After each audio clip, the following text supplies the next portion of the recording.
everybody, welcome back to LS1's Lego Garage, and in today's video we have my notorious overhead cam Lego Vacuum Engine. As you can see, it's got overhead valves and overhead cam. This is probably one of my favorite engines that I've made, pretty close to it.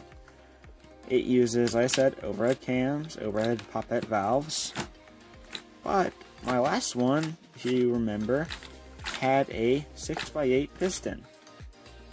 It's a pretty chunky piston if you ask me. If you look right now, you can see I have a 6x4 piston. Pretty nifty piston. That's probably one of my favorite piston sizes next to 6x6. Because you can really get some good performance out of these because you can have 6 wide valves. Just great engine.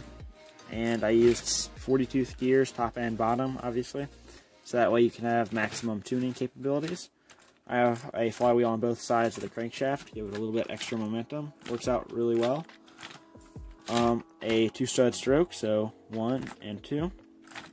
And like I said, poppet valves, 1.5 studs of valve lift, which is a lot for an overhead cam engine.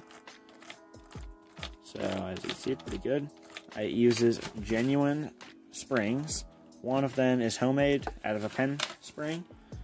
And this is the homemade one. And this over here, if you can see it, is a Lego branded one. That's out of a really soft shock absorber. Pretty hard, pretty stiff. This one over here though is lighter since it's on the intake side. And as you see, I have a 3-stud wide port, which works pretty good. It boosts performance a lot. Not super a lot, but it's a pretty good amount. But I recommend that. Opening your intake ports a little bit. Anyways, I think we should get into running this engine.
As you can see, it runs phenomenally, much faster than it did before. But anyways, now what I'm going to do is I'm going to run it in slow motion.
you all enjoyed that little bit of slow-mo footage, and be sure to like, share, and subscribe, and check the link in the description down below for the Discord. We would love to have you. I hope you enjoyed this video, and yeah, I think I'll catch you in the next one. With that, LS out.